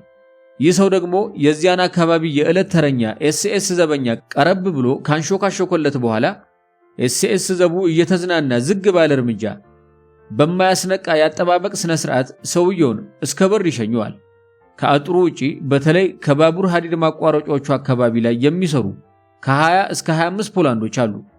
በአንድ ሶንደር ኮማንዶ አማካኝነት በሚሰጥ ልዩ ምልክት የፖላንዶቹ አሰሪ አለቃ በከረጢት ወይም በዶንያ የተጠቀለለ ወይም የታጨቀ ነገር ይዞ ይመጣል። ይህም ሰው ወርቁን ተቀብሎ ያመጣውን ዕቃ ቀብሎ ይመለሳል። በዚህ ሁኔታ ብዙ የተፈለገ ነገር ከማቃጠያ ህንፃ ይደርሳል። አንድ ሶንደር ኮማንዶ ከዘብ ጠባቂው ቤት እየተቻኮለ ሲገባ አየሁ። 100 ሲጃራዎችና አንድ ጠርሙስ ብራንዲ ከቀረጢቱ ውስጥ አውጥቶ ለዘብ ጠባቂው ከኪሱ ከተተለት። ወታደሩ በጣም ተደሰተ። ምክንያቱም በቀን የሚፈቀድለት ሲጋራ 2 ብቻ ሲሆን አልኮል ግን ክልክል ነው፣ ከቶንም አያገኝም። አሁን ግን ሁለቱም ስለተገኙ ዘቦቹም ሆነ ሶንደር ኮማንዶቹ ተደብቀው በማጨስና በመጠጣት ሲደሰቱ አየሁ። ሌሎች አስፈላጊ ነገሮች ለምሳሌ ቅቤ፣ እንቁላል፣ የአሳማ ስጋ፣ ሽንኩርት የመሳሰሉትን ተጋጆች ስለማያመጡ ለማግኘት አይቻልም። ነገር ግን በሹልክታ ጨዋታ እነዚህም ይገኛሉ። ወርቁም ሆነ የዕቃ ልውውጡ በህብረት የሚከወን ስለሆነ ኤስኤስ ወታደሮችም ሆኑ ሶንደር ኮማንዶቹ በቂ ምግብ፣ መጠጥና ሲጃራ ለማግኘት በዚህ ዘዴ ችግራቸውን ይወጣሉ። የግል ጥቅም ጉዳይ ስለሆነ የትራፊኩ እንቅስቃሴ አያቋርጥም። በዚህ ስውር የምስጢር መንገድ ቮልኪቨር ቢዩባክተር የተባለ የሶስተኛው ሪህ ልሳን ጋዜጣ በየቀኑ በአንድ የሐዲድ ሰራተኛ አማካኝነት ከማቃጠያ ህንጻ ውስጥ ይገባል። የወሩ ጋዜጣ ዋጋ 140 ግራም ወርቅ ነው። ተአምር ነው። ለ30 ቀናት 30 ጊዜ አንገቱን ከመሰየፍ አድኖ ጋዜጣውን ወደ ኬዝ እንደሚያስገባ ሰው ይህንን ያህል ወርቅ ያገኛል። ከዚህ ግቢ ከገባሁበት ቀን ጀምሮ ይህንን በድብቅ የሚገባ ጋዜጣ መጀመሪያ ማገኘው እኔው ነኝ። ከሰዋራ ስፍራ ሆኜ አንብቤ ከጨረስኩ በኋላ በዕለቱ በአገሪቱ የሆነውን ነገር ለእስረኞቹ ጸሐፊ ነግረዋለሁ። እሱ ደግሞ በበኩሉ ለጓደኞቹ ወሬውን ያስተላልፋል። በዚህ ሁኔታ በጥቂት ደቂቃ ውስጥ ለሚመለከታቸው ወገኖች ወሬው ይዳረሳል። ሶንደር ኮማንዶቹ በሙሉ ምሁራን ናቸው። የተሰጣቸው መብትና ጥቅም ከሌላው የተለየ ነው። ለምሳሌ ሌሎቹ እስረኞች የሚያድሩት ተባይ ከሚሰቃይበት ክፍል ነው። በረሃብ ይሰቃያሉ። ለቁርስራሽ ዳቦና ድንች እስከ መደባደብ ይደርሳሉ። ታዲያ ይህ ሲነጻጸር ሶንደር ኮማንዶዎች እስኪገደሉ ድረስ ጥሩ ኑሮ ይኖራሉ ማለት ነው። ታዲያ ይህንን የወገን እስረኛን ችግር በመገንዘብ በተቻላቸው መጠን ሶንደር ኮማንዶዎቹ ላልታደሉት ወገኖቻቸው ልብስና ምግብ በስውር ያቀብላሉ። ለምሳሌ ከማቃጠያዎቹ መግቢያ አካባቢ 500 ሴት እስረኞች ተመድበው መንገድ ይሰሩ ነበር። ሴቶቹ ስራው ላይ ከተመደቡ ብዙ ቀናት አሳልፈዋል። የሚጠበቁት በሁለት ኤስኤስ ወታደሮችና በአራት የሰለጠኑ ውሾች ብቻ ነው። ግማሾቹ መሬት ሲቆፍሩ፣ ቀሪዎቹ ኩረት ያመላልሳሉ። በርከት ያሉ ሶንደር ኮማንዶች ከሚጠብቋቸው ዘብ ፈቃድ ይቀበሉና ሁለቱን ኤስኤስ ወታደሮች ቀርበው በእያንዳንዱ ኪስ ውስጥ ባኮ ሲጃራ ጣል ያደርጋሉ። በዚህ አይነት ጉቦ ስምምነቱ ይጠናቀቃል። ከዚህ በኋላ የተዘጋጀላቸውን ልብስ ይዘው ይመለሳሉ። ይህ ብቻ ሳይሆን ጥቂት ዳቦ፣ ስጋና ሲጃራ ይወስዳሉ። እነዚህ ከተመለሱ በኋላ ሌሎች ደግሞ በተመሳሳይ ሁኔታ ይመጣሉ። እያንዳንዷም ድርሻዋን እስካገኘች ድረስ መመላለሱ አያቋርጥም። በዚህ ዕደላ ምንም አይነት ልዩነት አይደረግም። ሁሉም እኩል ድርሻ ታገኛለች። እየተደሰቱ ወደ ስራቸው ይመለሳሉ። በማግስቱም አዲስ ቡድን ቢለወጥም ይህ የሹልክታ ስራ አይቋረጥም። ግዙፉ መጋዘን በብዙ ልብሶችና ጫማዎች ታጭቋል። ታዲያ በዚህ ሁኔታ ብዙ ሺህ ሴት እስረኞች በሶንደር ኮማንዶች እንደተረዱ ገምታለሁ። እኔ በበኩሌ አንዳንድ እርዳታ አደርግ ነበር። ለምሳሌ ኪሴን ሞላና ሴቶቹ ባጠገቤ ሲያልፉ የቪታሚንና ሶልፋ ኪኒኖች፣ አዮዲን የያዘ ጠርሙስ፣ መጠቅለያና ጠቃሚ ሆናቸዋል የሚለውን እሰጣቸዋለሁ። የያዝኩት ሲያልቅብኝ ወደ ክፍሌ ተመልሼ ኪሶቼን ከሞላሁ በኋላ እመለሳለሁ። ይህንን እርዳታ ያገኙ ሴቶች ለሚኖራቸው የጥቂት ጊዜ ህይወት እንኳን ቢሆን የሞትና የሽረት እርዳታ እንደሆነ ይገነዘቡታል ብዬ ገምታለሁ። የሁለተኛውን ጉብኝቴን ከጨረስኩ በኋላ ቁጥር 3 እና 4 ማቃጠያዎችን ጎበኘው። በቁጥር 3 ውስጥ ከሚገኙት ሶንደር ኮማንዶች አብዛኛዎቹ ከግሪክና ከፖላንድ የመጡ ቢሆንም 100 ያህሉ ከሃንጋሪ የመጡ መሆናቸውን ተረዳው። በቁጥር 4 የሚገኙት ግን ሁሉም ከፖላንድና ከፈረንሳይ የተጋዙ ናቸው። በእነዚህ የሞት ፋብሪካዎች ውስጥ የማያቋርጥ ሥራ በሙሉ ኃይል ይንቀሳቀሳል። ይሁዳውያኑ ግዞተኞች ከሚራገፉበት ስፍራ አንስቶ እስከሚቃጠሉበት ስፍራ ድረስ የህዝቡ ትርኢት ግቢውን ጅረት ያጥለቀለቀው ሜዳ ያስመስለዋል። ዘላለማዊ ሲኦል ወደ መሰለው የማቃጠያ ስፍራ ለመወሰድ ነፍሰ ገዳዮች የሚያሳዩት መራወጥና የሚፈጥሩት ግርግር እንዴት እንደምገልጸው ያስቸግረኛል። ምናልባት በህይወት አምልጬ ያየሁትን ሁሉ ለመናገር እድል ቢያጋጥመኝ ማን ያምነኝ ይሆን? ቃላትና መግለጫዎች ትክክል ሆነው በኦሽዊትዝ ውስጥ የተደረገውን ለመግለጽ ይጣጣማሉ ብዬ አልገምትም። ከዚህም የተነሳ በአእምሮዬ ቀርጬ የያዝኩትና ያየሁትንም በትክክል ለማቅረብ ከቶ አይቻለኝም። ይህን አይነቱን ተስፋ አስቆራጭ ሐሳብ በአእምሮዬ እያመላለስኩ የአራቱን ማቃጠያዎች የዕለት ጉብኝቴ ፈጸምኩ። አንድ ፈረንሳይኛ ዲክሽነሪ ወጣ አድርጌ በውስጡ ያለውን ካርታ እየተመለከትኩ ባነበብኩት ጋዜጣ ላይ የተገለጹትን የቦታ ስሞች በጥሞና ፈለግኳቸውና አገኘኋቸው። ያለምንም ችግር በደቡብና በምስራቅ አውሮፓ በኩል በመካሄድ ላይ ስላለው ጦርነት ሁኔታ ተረዳው። በዚህ ሐሳብ ላይ ያለሁ እኔ ወዳለሁበት የሚራመድ አንድ የኮቴ ድምፅ ሰማሁ። ወዲያውኑ ዲክሽነሪን አጥፌ ወደ በሩ ተመለከትኩ። እኔ ያለሁበት የማቃጠያ ሕንፃ ኃላፊ በሩን ከፍቶ ገባና አንድ ከፍተኛ ባለስልጣን ከቀኑ በ8 ሰዓት እንደሚመጣና የመበለቻውንም ክፍል አጽድቼና አስውቤ እንድጠብቀው ነግሮኝ ተመለሰ። ባለስልጣኑ ከመምጣቱ በፊት አንድ የሬሳ ሳጥን እንደተደፈነ በጥቁር ጨርቅ ተሸፍኖ መጣልኝ። በውስጡ የአንድ ኤስኤስ 100 አለቃ ሬሳ አለ። በመጣልኝ ሁኔታ በመበለቻ ጠረጴዛ ላይ አስቀምጬ ተጠባበኩ። ባለስልጣኑ ከፍተኛ ሌሎች ባለስልጣኖችን ማለትም አንድ የኤስኤስ የሕክምና ቡድን መሪ ኮሎኔል፣ አንድ ጠበቃና 2 የወታደራዊ ፍርድ ቤት ጄስታፖ መኮንኖችን አስከትሎ ልክ በተባለው ሰዓት መጣ። ቀጥሎ ዶክተር ሜንጌሌ መጣ። መቀመጫ አቀረብኩላቸው። ከዚያም በጄስታፖ መኮንኖች አማካኝነት ስለ አባላቸው አሟሟት ሁኔታ ሪፖርት ቀረበላቸውና ውይይት ጀመሩ። መኮንኑ የሞተው በጥይት ነው፣ ግን አሟሟቱ በሰው እጅ ይሁን ወይም በራሱ እጅ አልታወቀም። በባለስልጣኖቹ አመለካከት አሟሟቱ ራስን በራስ በመግደል ነው የተሰኘው ተሰረዘ። በመሰረቱ የሟቹ ሬሳ በተገኘበት ወቅት የራሱ ሽጉጥ በወገቡ ላይ ነበር። ታዲያ አሟሟቱ አጠገቡ በነበረ አንድ መኮንን ወይም ቅራኔ በነበረው ሰው እጅ ነው ሲባል ግምት ተወስዷል። ሆኖም ይህ አይነቱ ግድያ በተለይ ብዙ ታጋይ አርበኞች በሚገኙበት ግሌዊትስ በተባለ የፖላንድ ከተማ ውስጥ ሳይቋረጥ የሚከሰት ነው። የውስጥ አካል ምርመራ ያስፈለገበት ምክንያት ጥይቱ ከፊት ለፊት ወይም ከበስተኋላ የገባ ለመሆኑ፣ የጥይቱ አይነትና የተተኮሰበት መሳሪያ አይነት፣ ግድያው የተፈጸመው በምን ያክል ርቀት እንደሆነ ለማወቅ ነበር። ግድያው በተፈጸመበት ወቅት በግሌዊትስ ከተማ ውስጥ ብቁ የሆነ ዶክተር ባለመኖሩ ነበር ወደ ኦሽዊትዝ ሬሳው የመጣው። ባለስልጣኖቹ በሚወያዩበት ጊዜ ለአክብሮት ስልና ከዶክተር ሜንጌሌ ትዕዛዝ እስኪሰጠኝ ድረስ ራቅ ብዬ በመቆም ንግግራቸውን አዳምጥ ጀመረ። እኔ በተለይ ይሁዳዊ እስረኛ የዚህን ኤስኤስ መኮንን ሬሳ በእጄ እንኳን ለመንካት ይፈቀድልኛል ብዬ ከቶ አልገመትኩም ነበር። እንዲያውም እንኳን እስረኛ ሆኜ ነፃ ዜጋ በመባል ልታወቅ በነበረበት ጊዜ በጀርመናውያን የዘር ሕግ መሰረት ለክርስቲያን በተለይም ለአርአያን ዘር ሕክምና መስጠት ክልክል በመሆኑ ሬሳውን በእጄ ነካለው የሚል ግምት ከቶ አልነበረኝም። ታዲያ ዶክተር ሜንጌሌ ወደ እኔ ፊቱን መልሶ እንድመረምር ሲጠይቀኝ በጣም ገረመኝ። የመጀመሪያው ስራዬ አስክሬኑ የለበሰውን ልብስ ማውለቅ ነበር። ጫማውን ብቻ ለማውለቅ 2 ሰዎች ስለሚያስፈልጉ ሰዎቹን እንድጠራቸው ፈቃድ ጠየቁ። ጫማዎቹና ልብሶቹ ሲወልቁና እኔም መበለቱን ሳካሄድ ለመመልከት ባለስልጣኖቹ ጓግተው ዙሪያ የተሰለፉ። በእውነቱ መበለቱን ስጀምር ከዝቅተኝነት ስሜቴና እንደዚሁም ምናልባትም ከባለስልጣኖቹ ቁጣ ይሰነዘርብኝ ይሆን በማለት ከውስጣዊ ፍርሃት ጋር ግብ ፈጥሬ ነበር። የራስ ቅሉን ቆዳ ለመክፈት የፊቱንና የራሱን ቆዳ ገፈፉ። ከዚያም የራስ ቅሉን ለይቼ አንጎሉን አወጣሁ። ከዚያ በኋላ በተሰጠኝ መመሪያ መሰረት ያለ ችግር ያሟሟቱን ሁኔታ ወደሚያመላክት ብልት አመራው። ሟቹ በአካሉ ላይ 2 የቆሰሉ ቀዳዶች ይታዩበታል። አንደኛው ጥይቱ የገባችበት፣ ሁለተኛው ደግሞ የወጣችበት ነው።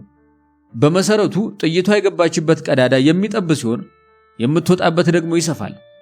ነገር ግን በዚህ ሬሳ ላይ ሁለቱም ቀዳዶች መካፈቻቸው በትክክል እኩል ነው።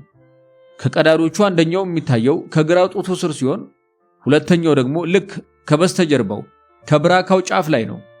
ሁኔታው ግራ ያጋባ፣ በተለይም የጥይቱ መግቢያና መውጫ አንድ አይነት ያደረገው ምክንያት ለማወቅ መጓጋትን የፈጠረ ነበር። እንደ ዶክተር ሜንጌሌ አስተሳሰብ ሟቹ የተመታው በፊትና በጀርባ በኩል እንደሆነ ተገምቷል። እንዲህም ቢሆን ኖሮ ሟቹ እንደተመታ ወድቆ ሳለ ሁለተኛ የተመታበት ደግሞ በሌላኛው አካሉ በኩል ስለሚሆን በዚህ የሚታወቅ ነበር። ስለዚህ ሟቹ በ2 ጥይት ለመመታቱ 2ቱ ቀዳዶች የሚያመለክቱት ነገር ስለሌለ ማወቅ ግዴታ ሆነ። የዚህም ምክንያት ለማወቅ ጥይቷ ወይም ጥይቶቹ በሟቹ ሰውነት ውስጥ የተጓዙበትን አቅጣጫ ማጥናት ጀመርኩ። እንዲህ በማድረግ ጥይቷ በጡቱ ስር በኩል ገብታ ልቡን በስታ ካለፈች በኋላ የግራ ጎኑን ደንደስ እየታከከች በ30 ዲግሪ ቀና ብላ ከላይኛው የትከሻ ብራኳ ጫፍ ስትደርስ ብራካውን አቁስላ መውጣቷን ከተረዳው በኋላ ሟቹ የተመታው ከፊት ለፊት መሆኑን ጭምር አረጋገጥኩ። 2ቱ ቀዳዶች እኩል መካፈቻ ያሳዩበት ምክንያትም ጥይቷ እንደገባች ልስልስ ብልቶችን በስታ ካለፈች በኋላ ከኋላ ደንደስ ጋር ስትጋጭ ከዚያም ከብራኳ አጥንት ጋር ስትፋተግ የግድ ኃይሏ ይቀንሳል። የደከመችዋ ጥይት የወጣችው በመጠኗ ልክ ስለነበር ቀዳዳዎቹ የተመሳሰሉት ከዚህ የተነሳ ነበር። ድርጊቱን ካስረዳው በኋላ የምርምር ውጤቱ ባለስልጣኖቹን እንዳረካ ተገነዘብኩ። ጥሩ ውጤት መሆኑን ከተረዱ በኋላም ለወደፊቱ ማንኛውም በብለታ የሚካሄድ ምርመራ ሁሉ ወደ እኔ እንዲላክ ወሰዱ። በዚህ በአንድ ሬሳ ምክንያት በግሌዊትስ ውስጥ ለሚፈጸም ግድያ ሁሉ ምርምሩ በኬዜድ ውስጥ ሆኖ እኔ ለምርምሩ ተግባር ሙሉ ኃላፊነት እንድወስድ ተደረገ። አንድ ቀን ጠዋት የስልክ ጥሪ ደረሰኝ። የጥሪው ምክንያት ለሙታን ማቃጠያ ተብሎ ልዩ ሆኖ ከተሰራው ጉድጓድ ድረስ ሄጄ ከተገደሉት ተጓዦች የተሰበሰቡትን መድኃኒትና መነጽሮች ወደ ቁጥር 1 ማቃጠያ ህንፃ ለማምጣት እንድረከብ ነው። የዚህ ምክንያቱ ደግሞ መድኃኒቶቹ በአይነታቸው ከተለዩ በኋላ ወደ ልዩ ልዩ የጀርመን ጦር ሰፈሮች የሚላኩት ከኛ ዘንድ ስለሆነ ነው። ልዩ ሆኖ የተሰራው የማቃጠያው ጉድጓድ የሚገኘው ከቁጥር 4 ማቃጠያ 500 ወይም 600 ያርድ ያህል ርቆ ነው። በመሰረቱ ስፍራው በኤሌክትሪክ ሽቦ ከታጠረው ከኬዜድ ግቢ ውጭና ከሁለት የጥበቃ ኬላዎች በስተኋላ ከሚገኝ የቢርካኑ ደን ውስጥ ነው። ከዚህ ለመውጣት ከቶም መብት ስለሌለኝ ከአስተዳደሩ የይለፍ ወረቀት እንዲሰጠኝ ጠየቁ። ስለ ጥሩ ጠባዬ የደህንነት ይለፍ ተጻፈልኝ። በተጨማሪም ዕቃውን ለሚሸከሙልኝ 2 ሰዎች ፈቃድ እንዲሰጥ ጠይቄ ካገኘው በኋላ የቶኑ እሳት ጢስ በሚምዘገዘግበት ህንፃ በኩል መንገዳችንን ቀጠልን። በመሰረቱ ወደ ኬዜድ የሚመጣ ማንም ዕድለ ቢስ ሰው ጢሱን በቀንም ሆነ በምሽት በሩቅ ለማየት ይቻለዋል። ጢሱ በቀን የቢርኬኑን አካባቢ ይሸፍናል፣ በሌሊት ደግሞ በነበልባሉ ርጭት ለአካባቢው ብርሃን ይሰጣል። የይለፍ ወረቀቶቻችንን ለኤስኤስ ዘቦች እያሳየን ከግቢው ከወጣን በኋላ ጎዳናውን ተያያዝ ነው። በግራና በቀኝ የሚታየው አረንጓዴ ልምላሜና ታጭሎ የተከመረው ሳር አካባቢውን ሰላም የሰፈነበት አስመስሎታል። ነገር ግን 100 ያርድ ያህል እልፍ እንዳልን ግራና ቀኙን የሚቃኙ በሳር ውስጥ ለሽ ብለው መትረየሳቸውን አልመው ውሾቻቸውን ከጎናቸው አድርገው የሚጠብቁ የሁለተኛውን ኬላ ዘቦች አየሁ። ሳሩ የታጨደበትን ሜዳ ካቋረጥን በኋላ ከአንድ አነስተኛ የጥድ ጫካ ደረስን። ከዚህ ስንደርስ ጉዞአችን በኤሌክትሪክ ሽቦ በተሰበሰበ አጥር ተገታ። ከአጥሩ መግቢያ ላይ ለዚህ ግቢ የውስጥ ሥራ ከተመደቡት በስተቀር ኤስኤስ ወታደሮችን ጨምሮ ማንም እንዲገባ አይፈቀድም የሚል ምልክት ተጽፎ ይነበባል። ትዕዛዙ ይህንን ቢመስልም ዘቦቹ የይለፍ ፈቃዳችንን ሳይመለከቱ ሰተት ብለን ከአጥሩ ውስጥ ገባን። ያልተጠየቅንበት ምክንያት በማቃጠያ ግቢ ውስጥ አገልግሎት በመስጠት ላይ ከሚገኙት 60 ሶንደር ኮማንዶዎች ጋር የምንተዋወቅና የመጡትም እኔ ካለሁበት ካምፕ ስለሆነ ነበር። የዕለቱ ሥራ የሚሰራው በመቀያየር ነው። ለምሳሌ የጠዋት ተረኞች በ1 ሰዓት ሥራ ጀምረው ከምሽቱ 1 ሰዓት ሲሆን በምሽት ተረኞች ይቀየራሉ። ተቀያሪዎቹ ሶንደር ኮማንዶዎች 60 ሲሆኑ የሚመጡትም ከቁጥር 4 ማቃጠያ ነው። በአጥሩ ውስጥ ወደፊት ራመድ እንዳለን ከአንድ ከተዋበ መስክ ደረስን። ከዚህ መስክ መካከል አንድ ምርጊቱ የረጋገፈና ሳር የተከደነ አዳራሽ አለ። የቤቱ አሰራር ልክ የጀርመንን የገጠር ቤት ይመስላል። መስኮቱ በጣውላ ተከልሏል። ያረጀና ከመቆየት የተነሳም መልኩን የለወጠ በመሆኑ ከ150 ዓመት በፊት ለመሰራቱ አያጠራጥርም።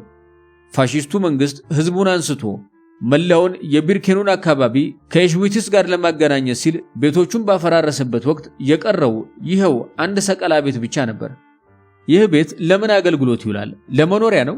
ለመኖሪያ ቢሆን ኖሮ ውስጡ በክፍሎች በተከፋፈለ ነበር። ከመጀመሪያውኑ ያለ ክፍል የተሰራው ለከብት ማደሪያ ወይም ለመጋዘን ይሆን? እንዲህ የመሳሰሉትን ጥያቄዎች ራሴ መላልሼ ብጠይቅም መልስ አላገኘሁም።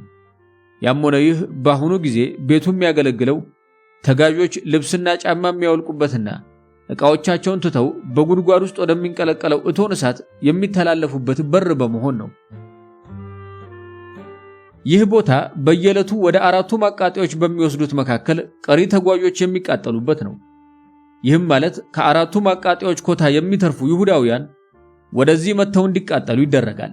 4ቱ ማቃጠያዎች ከዚህኛው የሚለዩት ከዚህ ህሊናን የሚሰቀጥጥ ግድያ የሚካሄድ መሆኑ ነው።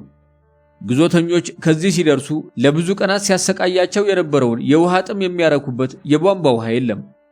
መርዝ ጋዝ ከሚተንበት ህንፃ ከመግባታቸው በፊት የገላ መታጠቢያ የሚል የማታለያ ጽሑፍ የለም።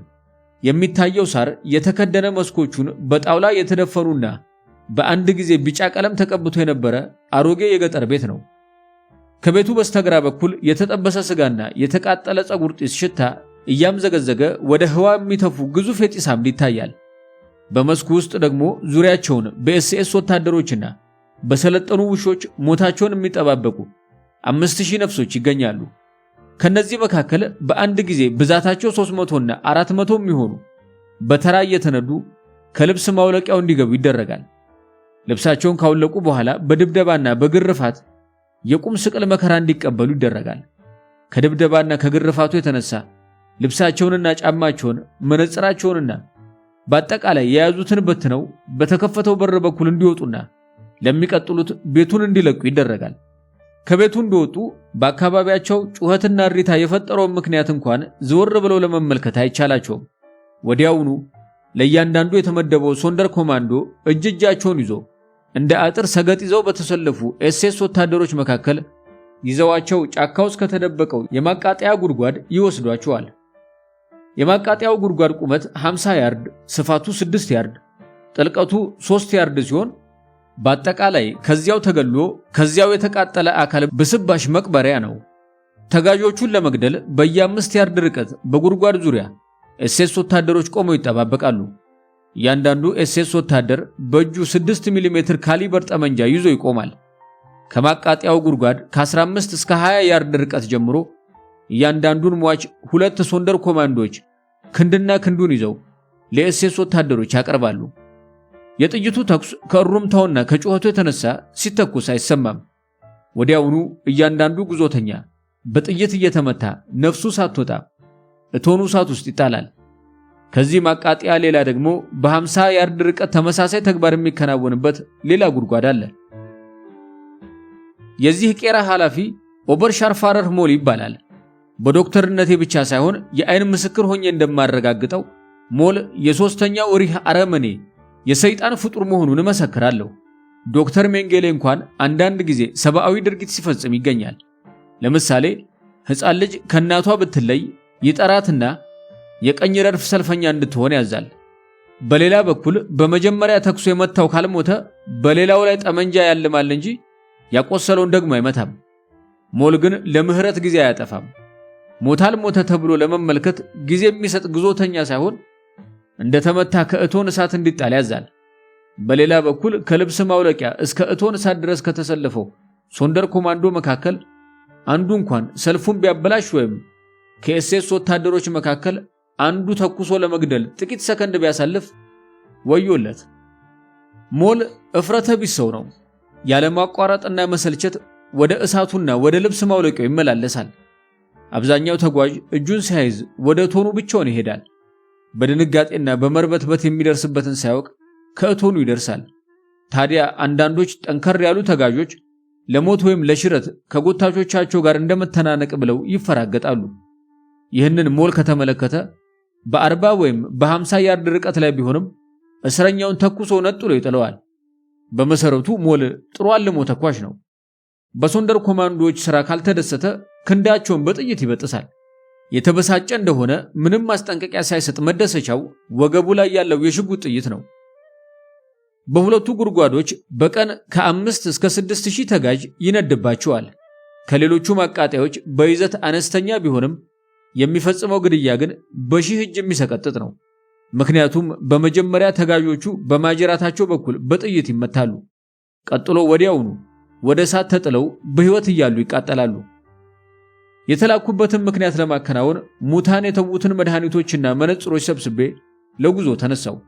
ባየሁት ድርጊት ስቅጣጤው በሰውነቴ ውስጥ ብርክ ፈጠረብኝ።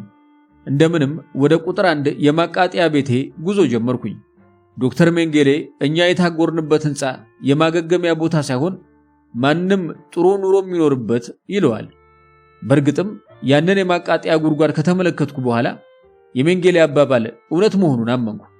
ከመኖሪያዬ ሕንፃ ከደረስኩ በኋላ ያመጣኋቸውን ዕቃዎች በየአይነታቸው ለማስቀመጥ አልተቻለኝም። በቀጥታ ወደ መኝታ ክፍል የገባሁና የአእምሮ መለዘቢያ ኪኒን ውጪ ከአልጋዬ ላይ ሰፈርኩ። ዛሬ ዋጥኩት ኪኒን 30 ሚሊግራም ነበር። ኪኒኑ የተጨነኩበትን እንደሚያስወግድልኝ ተስፋ አደርጋለሁና። በማግስቱ ጠዋት ከእንቅልፌ ስነቃ ዛሬ ደግሞ ምን አዲስ ነገር ይገጥመኝ ይሆን የተሰኘው ሐሳብ አእምሮዬን በጭንቀት ሞላው። ምክንያቱም ከዚህ በየቀኑ የተለየ መከራ የተሞላበት የሰው ልጅ ያላሰበውና ይደርሳልም ብሎ ያልገመተውን ስቃይና አሰቃቂ ነገር ያጋጥማልና ነው። ወዲያውኑ አንድ የዕለቱን የግቢ ወሬ የሚያመጣልኝ ሶንደር ኮማንዶ ቀረበኝና በዛሬው ቀን በኬዜድ ግቢ ውስጥ ጥብቅ የጤና ቁጥጥር እንደሚደረግ ነገረኝ። ይህም ማለት ማንም ሰው ካለበት ህንፃ ውስጥ አይወጣም። ኤስኤስ ወታደሮችና ውሾቻቸው ሁሉ በጥበቃ ላይ ይሰማራሉ። በዛሬው ቁጥጥር በቼኮስሎቫኪያውያን ካምፕ ውስጥ ያሉት ቼክ ይሁዳውያን ሁሉ ይገደላሉ ማለት ነው። የቼኮስሎቫኪያውያን ካምፕ ከዝሬሲኒስታንድ እስር ቤት የመጡ በጠቅላላው 15000 ተጋዦች ያሉበት ነው። እንደመጡ እንደሌሎቹ የመለያያ ምርጫ ስላልተደረገባቸው በአንድነት ተሰብስበው እንዲቀመጡ ተደርጓል። ካምፑ የጂፕሲዎችን የመሰለና የቤተሰብ ጥርቅም ያለው አይነት ነው። በእድሜና በጾታ አልተለዩም። ሁሉም ንጹህ ልብስን እንደለበሱ ነበር። እንደሌሎቹ ስራ አይሰሩም። ታዲያ ይችሉታል እንጂ የሚደርስባቸው ፍዳ ከባድ ነው። በኬዜድ ውስጥ የሚቆይ ማንም ሰው የሚደርስበትን ነገር ሳይገነዘብ እንደሚኖር ሁሉ እነዚህም ተጋጆች ያለምንም ግንዛቤ ከዚህ ለ2 ዓመት ተቀምጠዋል። በኦሽዊትዝ ውስጥ ዋና ጥያቄ መኖር ወይም የመሞት ጉዳይ ሳይሆን የመገደያ ጊዜ መቼ ይሆን የተሰኘ ነው። ከረፋዱ ላይ ከሃንጋሪ ተጋዦችን የጫኑ ባቡሮች ጥንድ ጥንድ እየሆኑ ደረሱ። ዶክተር ሜንግሌ እንደ ልማዱ ከማራገፊያው ጣቢያ ቆሞ እጆቹን ዘርግቶ በግራና በቀኝ ረድፍ እያሰለፈ ወደ ማቃጠያዎቹና ወደ ጊዜያዊ መቆያ ይለቃቸው ጀመረ። የጤና ቁጥጥሩ የሚካሄድባቸው ሲዲ እና ኤፍ ካምፖች ከሚይዙት ኮታ በላይ በተጋጆች ተጠለቅልቀዋል። በቼኮቹ ካምፕ ውስጥ ለ2 ዓመት የቆዩት ሕፃናት፣ ሽማግሌዎችና አሮጊቶች ተዳክመዋል። ሕፃናቱ የሚታዩት ስጋ አልባ ሆነው አጥንታቸው ፈጦ ጥርሳቸው ገጦ ነው። ሽማግሌዎቹ እግራቸውን ቢያንቀሳቅሱ እንጂ መራመድ አይችሉም። ስለዚህ ሁለቱም ፍጥሮች ለአዲስ ደራሾች ስፍራ መልቀቅ አለባቸው። በመጨረሻው ሳምንት አካባቢ የእነዚህ ፍጡራን ሁኔታ እጅግ ብሶበት ነበር። በሃንጋራውያን መምጣት የሚሰጣቸው ምግብ እጅግ በጣም ተቀነሰ። የተጋዦቹ ብዛት እየጨመረ በመምጣቱና ለአዲስ ገቢዎቹም ምግብ በማነሱ እስከ ጭራሹንም ወደ መቋረጥ ደረሰ። ከረሃቡ ጽኑነት የተነሳም የጠወለገውና ሊለያይ የደረሰው አካል ተቅማጥ ያውከው ጀመረ። የዚህ ውጤት የአንጀት ተስቦ አስከተለ። በየቀኑ ከ50 እስከ 60 ሰው ይሞት ነበር። መታጎሪያዎቹ እንዲዘጉ ትዕዛዝ የተላለፈው ጠዋት ነበር።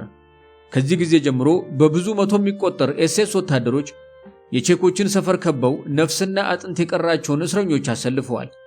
በመሰረቱ እስረኞቹ ለ2 ዓመት ታስረው ሲቆዩ ምን እንደተዘጋጀላቸው አያውቁም። አሁን ግን የተረዱት ይመስላል። ወደ ማቃጠያዎች በሚያጓጉዙ መኪናዎች ላይ ሆነው በዚያ በደከመ ልሳን ያሰሙት የነበረው እሪታና የሰቆቃ ድምፅ በምንም አይነት ቃል ሊገለጽ አይችልም። በዚህ የፍጻሜ ቀን 10492 እስረኞች ተወስደው ከቁጥር 2 እና ቁጥር 3 እቶን እሳት ውስጥ ተጣሉ። በማግስቱ ብዙ መኪኖች መጥተው አመዱን ወደ ቪስቱላ ጅረት ሲወስዱ አየሁ። ከተጋጆቹ መካከል ጥቂት በአካልና በጥንካሬ ሻል ያሉ 1500 የሚሆኑና 8 ዶክተሮች በዕለቱ ግድያ ሳይፈጸምባቸው ወደ ሌላ ካምፕ ተዘዋውሮ ነበር። ስለ ጠቅላላው ሁኔታ በኦሽዊትዝ መዝገብ ውስጥ እንዲህ ሲባል ተጽፎ አነበብኩ። በቼክ ካምፕ ውስጥ የሚገኙት ሁሉም ተገድለዋል። የዚህ ምክንያቱ ከእስረኞቹ መካከል በማይድን የተስቦ በሽታ የተያዙ በመኖራቸው ነው ይላል። ከዚህ ጽሑፍ ግርጌ የዶክተር ሜንጌሌ ፊርማ አርፏል። ምስጋናው ለዶክተር ኢፒስቴን ይሁንና 8ቱ ዶክተሮች ለጊዜው ወደ ኤፍ ካምፕ ሆስፒታል በመወሰዳቸው ከዕለቱ ሞት ተርፈዋል። ዶክተሮቹ ወደዚህ ሆስፒታል የመጡበት ምክንያት በግልጽ ባይታወቅም ምናልባትም ወገኖቻቸውን ከበሽታ ለማዳን በአእምሮም ሆነ በአካል የከፈሉት መስዋዕትነት ድካም ላይ ጥሏቸው ይሆናል በተሰኘ ግምት ሊሆን ይችላል። በማግስቱ ወደ ኤፍ ካምፕ ለጉብኝት ሄጄ 8ቱንም ዶክተሮች አየኋቸው። በተለይ ስሙ በሕክምና ሙያ እጅግ ይታወቅ ከነበረው ከዶክተር ሄለር ጋር ለመነጋገር እድል አጋጥሞኝ ነበር። በቼኮስሎቫኪያ ይኖሩ የነበሩ ምሁር ይሁዳውያን ሁሉ እንዳለቁ ካንደበቱ ሰማው። በሌላ ቀን እነዚያ 8ቱ ታዋቂ ዶክተሮችም ተገደሉ። የቼኮስሎቫኪያውኑ ይሁዳውያን ካምፕ ከሚገኙበት ጎን ቀጥሎ የሃንጋሪ ይሁዳውያን ካምፕ ይገኛል። ይህ ካምፕ በአንድ ጊዜ 60,000 ተጋዦችን ይይዛል። በዚህ ሰው ተጨናንቆ በሰፈረበት ካምፕ ውስጥ አንድ ቀን የኩፍኝ በሽታ ጠንቅ ተከሰተ። በዚህ ምክንያት ይህ ካምፕና ከጎኑ ያሉት ካምፖች በዶክተር ሜንጌሌ ትዕዛዝ በሙሉ ጥብቅ የጤና ቁጥጥር ኳረንቲን እንዲደረግባቸው ተደረገ።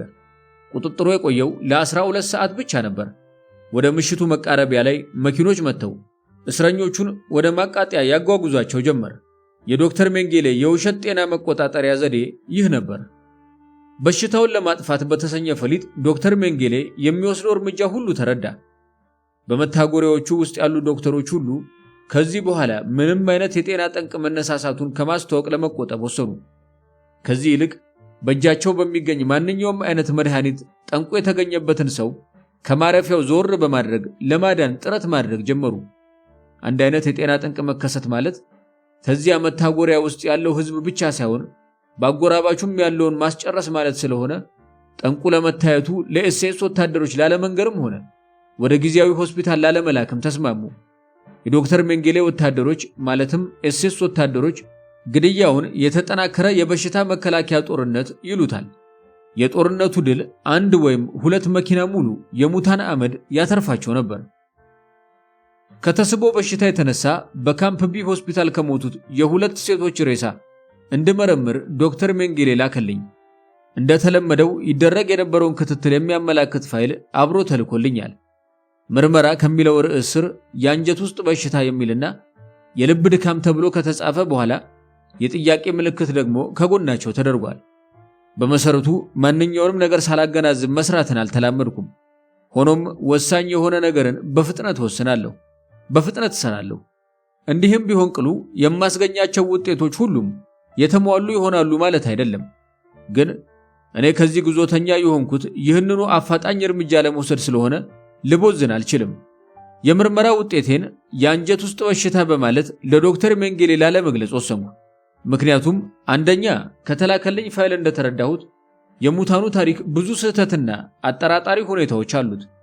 ሁለተኛ ምርመራ የሚደረግበት የጤና ጠንቅ የጥያቄ ምልክት ታክሎበታል። ምናልባት ቀደም ሲል የመረመረው ሐኪም ለክስተቱ እርግጠኛ አልነበረ ይሆናል። ያም ሆነ ይህ አሁን እኔ የማደርገው ምርመራ ሐኪሙ የተጠራጠረውን ቁልጭ አድርጎ ማረጋገጡ አይቀርም።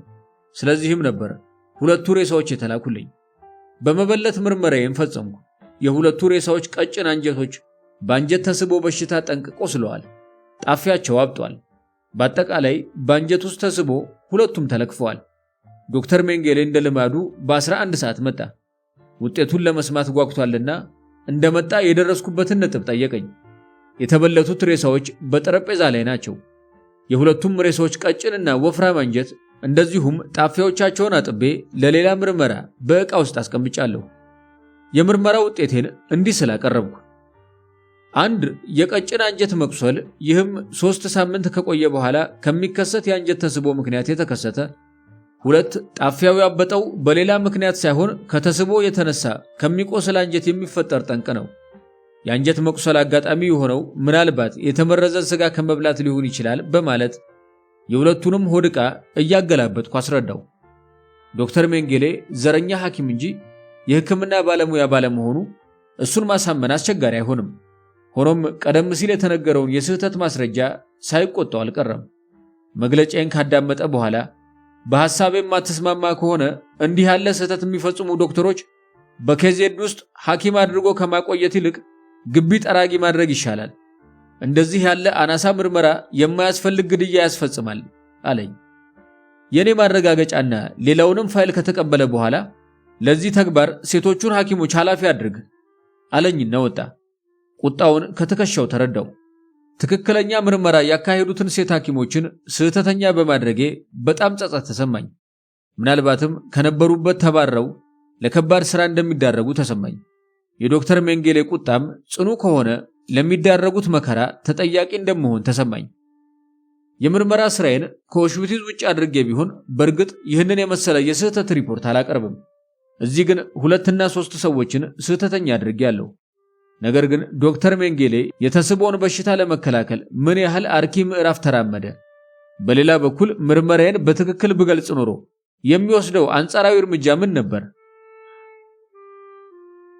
በማግስቱ ስለ እነዚህ ሴት ዶክተሮች የሚያጽናና ወሬ ሰማሁ።